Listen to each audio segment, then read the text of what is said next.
दिव्य तुझी राम भक्ती, भव्य तुझी काया, बालपणी गेलासी तू सूर्याला धराया.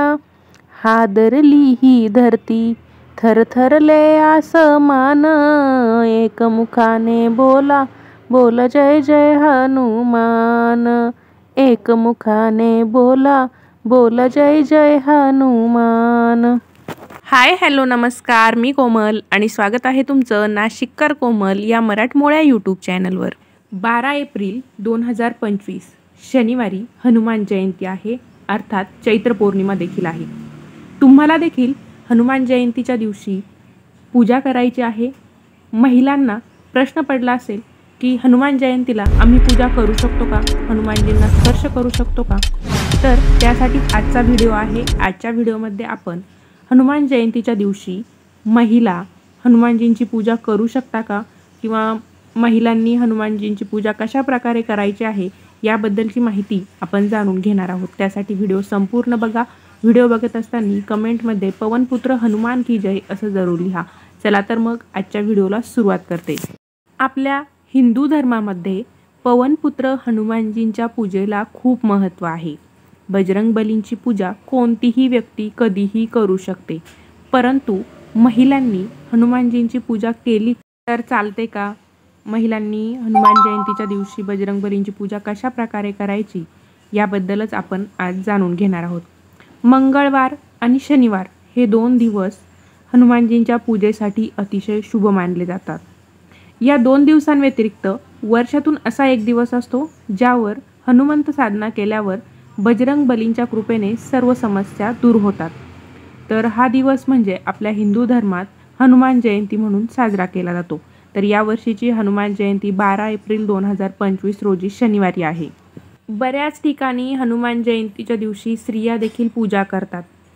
मात्र हनुमानजींची आपण जेव्हा पूजा करतो तर ती पूजा करताना महिलांनी काही गोष्टींची काळजी घेणं आवश्यक आहे. स्त्रिया देखील हनुमानजींची पूजा करू शकतात, पण त्यासाठी काही गोष्टींची आपल्याला काळजी घ्यायची आहे. महत्त्वाचं म्हणजे हनुमानजींना शेंदूर अत्यंत प्रिय आहेत, मात्र तो लावण्यासाठी आपल्याला हनुमानजींना स्पर्श करावा लागतो. त्यामुळे महिलांनी हनुमानजींना शेंदूर लावायचा नाही आहे, म्हणजे आपल्याकडून हनुमानजींना स्पर्श होणार नाही. कुंकू हे महिलांसाठी सौभाग्याचं प्रतीक आहे, त्यामुळे महिलांनी शेंदूर न लावता हनुमानजींना त्याऐवजी लाल रंगाची फुलं अर्पण करायची आहे. हिंदू धर्मग्रंथानुसार हनुमान किंवा मारुतीराया हे बालब्रह्मचारी आहेत. ब्रह्मचार्यात स्त्रीचा स्पर्श निषिद्ध मानला गेला आहे, त्यामुळे महिलांनी मारुतीला स्पर्श करणं टाळायचं आहे. हनुमानजींना स्पर्श न करता त्यांची आपण हनुमान जयंतीच्या दिवशी फुलं, धूप, दीप, नैवेद्य अर्पण करून पूजा करू शकतो. बऱ्याच ठिकाणी हनुमान जयंतीच्या दिवशी बजरंग बाणाचा पाठ केला जातो, तर महिलांनी हनुमान जयंतीच्या दिवशी चुकूनही बजरंग बाणाचा पाठ करायचा नाही, कारण बजरंग बाणाचा पाठ करणं नकारात्मकतेकडे घेऊन जातं असं म्हटलं जातं. त्याऐवजी तुम्ही हनुमान जयंतीच्या दिवशी हनुमान चालीसा किंवा मारुती स्तोत्राचं पठण करू शकता. मारुतीरायांच्या पूजेमध्ये जानवं अर्पण करण्याला देखील खूप महत्त्व आहे, परंतु शास्त्रानुसार महिलांनी हनुमानजींना जानवं वगैरे अर्पण करू नये. या गोष्टी फक्त पुरुषांनीच अर्पण करायच्या असेल. फक्त महिला ज्यावेळेस हनुमानजींची पूजा करत असतील त्यावेळेस त्यांनी फुले, हार, उदबत्ती, दिवा, धूप, दीप इत्यादी गोष्टींनीच त्यांची पूजा करायची आहे. शेंदूर किंवा जानवं आपण हनुमानजींना अर्पण करायचं नाही आहे, त्यांना स्पर्श देखील आपण करायचा नाही. ज्यावेळेस तुम्ही हनुमानजींची पूजा करण्यासाठी मंदिरात जाणार असाल त्यावेळेस पूजेसाठी जाताना महिलांनी काळे किंवा पांढरे कपडे चुकूनही घालायचे नाहीत, कारण त्यामुळे अशुभ परिणाम मिळतात असं सांगितलं गेलेलं आहे. म्हणून हनुमान पूजा करताना चुकूनही काळ्या किंवा पांढऱ्या रंगाचे कपडे घालायचे नाही आहे. हनुमानजींची पूजा करताना स्त्री पुरुष यांनी शक्यतो लाल, पिवळा किंवा गुलाबी रंग धारण करणं खूप शुभ मानलं जातं. त्यामुळे हनुमानजींची पूजा करताना शक्यतो लाल, पिवळे, गुलाबी रंगाचे कपडे आपण परिधान करायचे आहे. हे आपण बघितलं की हनुमान जयंतीच्या दिवशी महिलांनी हनुमानजींची पूजा करावी की नाही, किंवा कोणत्या गोष्टींची काळजी घेऊन पूजा करायच्या आहेत.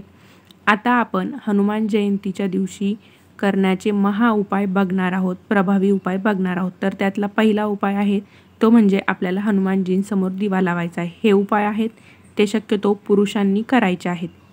असं मानलं जातं की हनुमान जयंतीच्या दिवशी संध्याकाळी हनुमान मंदिरात जाऊन बजरंग बलीला केवडा, अत्तर आणि गुलाबाची माळ अर्पण करायची आहेत आणि त्यानंतर मोहरीचा तेलाचा दिवा लावायचा आहे. दिवा लावल्यानंतर मोहरीचा तेलाचा दिवा लावल्यानंतर 11 वेळेस हनुमान चालिसाचं पाठ देखील आपल्याला करायचं आहे. असं केल्यामुळे आपल्याला काय फायदा होतो तर शनिदोष असेल तर शनिदोषापासून मुक्ती मिळते आणि दुसरीकडे हनुमानजींचा आशीर्वाद देखील आपल्याला प्राप्त होतो. दुसरा उपाय रामरक्षा स्तोत्र आपल्याला वाचायचं आहे, पठण करायचं आहे. हनुमान जयंतीच्या दिवशी जर तुम्हाला शक्य झालं तर हनुमान मंदिरात जाऊन श्रीराम, माता सीता आणि हनुमानजींच्या मूर्तीचं दर्शन आपल्याला घ्यायचं आहे आणि त्यानंतर रामरक्षा स्तोत्राचं पठण करायचं आहे. त्यामुळे बजरंगबलीचा आशीर्वाद तर आपल्याला प्राप्त होतोच, त्यासोबतच शनिदेवाची देखील कृपा प्राप्त होते आणि जो कोणी हे उपाय करत असतील तर त्या व्यक्तीची सर्व कामे आपोआप सुरळीत होऊ लागतात. पुढचा उपाय असा आहे ते म्हणजे शेंदूर आपल्याला हनुमानजींना अर्पण करायचा आहे. आता तुम्हाला सर्वांनाच माहिती आहे की हनुमानजींना शेंदूर किती प्रिय आहे. म्हणूनच संकटांपासून मुक्ती मिळवण्यासाठी हनुमान जयंतीच्या दिवशी बजरंगबलीला शेंदूर अर्पण करायचा आहे. स्त्रियांनी हा उपाय करायचा नाही, कारण शेंदूर अर्पण करताना आपल्याकडून बजरंगबलीला स्पर्श होईल, म्हणून हा उपाय फक्त पुरुषांनीच करायचा आहे. शेंदूर अर्पण केल्यामुळे बजरंगबली प्रसन्न होतात आणि आरोग्य, सुख आणि समृद्धीचा आशीर्वाद देखील त्यांच्याकडून आपल्याला प्राप्त होतो आणि शनिदेवाचा काही प्रकोप असेल तर तो शनिदेवाचा प्रकोप देखील कमी होतो, शनिदेव देखील प्रसन्न होतात. आणखी एक उपाय आपण हनुमान जयंतीच्या दिवशी करू शकतो. नारळ आपल्याला लागणार आहे. नारळाचा हा जो उपाय आहे हा अत्यंत प्रभावी आणि उपाय आहे. तर काय करायचं, हनुमान जयंतीच्या दिवशी एक नारळ घेऊन जायचं मंदिरात. हनुमानजींच्या मंदिरात गेल्यानंतर आपण पूजा वगैरे करून घ्यायची आणि जो आपण नारळ सोबत नेलेला आहे तो हनुमानजींच्या मूर्तीवरून 7 वेळेस आपण उतरवायचा आहे. 7 वेळेस तो नारळ उतरवला की शेवटी तो नारळ आपल्याला फोडायचा आहे आणि त्याचा प्रसाद सर्वांना वाटायचा आहे. त्यामुळे काय होतं, हा उपाय केल्याने आपल्या जीवनात जे काही अडथळे असतील, संकट असतील किंवा मग काही आर्थिक समस्या असतील, घरात कोणाचं आजारपण असतील तर अशा प्रकारच्या सर्व समस्या दूर व्हायला मदत होईल. हा उपाय तुम्हाला जर मंदिरात जाऊन करणं शक्य नसेल तर घरी समजा मारुतीरायांचा फोटो असेल तर तुम्ही घरी देखील हा उपाय करू शकता. पूजा करून घ्यायची, फोटोवरून 7 वेळेस नारळ उतरवायचा आणि त्यानंतर फोडून प्रसाद स्वरूपात तो नारळ सर्वांमध्ये वाटून द्यायचा आहे. पिंपळाच्या पानांचा देखील उपाय तुम्ही करू शकता. तर हनुमान जयंतीच्या दिवशी हनुमानजींना गुलाबाच्या फुलांचा हार किंवा जे रुईचे पानं असतात त्याच्या पानांचा हार हनुमानजींना अर्पण करायचा, त्यांची विधिवत पूजा करून घ्यायची. त्यानंतर आपल्याला पिंपळाची 11 पाने लागणार आहेत. त्या पिंपळाच्या 11 पानांवरती श्रीराम असं आपल्याला लिहायचं आहे. ते तुम्ही चंदनाने लिहू शकता, हळदीने लिहू शकता, काडीने किंवा बोटाने. मोठे पानं असतील तर बोटाने लिहिलं तरी चालेल. त्या 11 पानांवरती श्रीराम लिहायचं आणि त्या पानांचा हार तयार करायचा. तो हार हनुमानजींना अर्पण करायचा. असं केल्यामुळे बजरंगबलींचा विशेष कृपा आशीर्वाद आपल्याला मिळतो आणि हा उपाय केल्यामुळे आपल्या मागे कधीही शनीची साडेसाती लागत नाही. शनिदेव कधीही त्या साधकाला त्रास देत नाही असं म्हटलं गेलेलं आहे. त्यामुळे पिंपळाच्या पानांचा हा जो उपाय आहे हा अत्यंत प्रभावी आणि साधा सोपा उपाय आहे.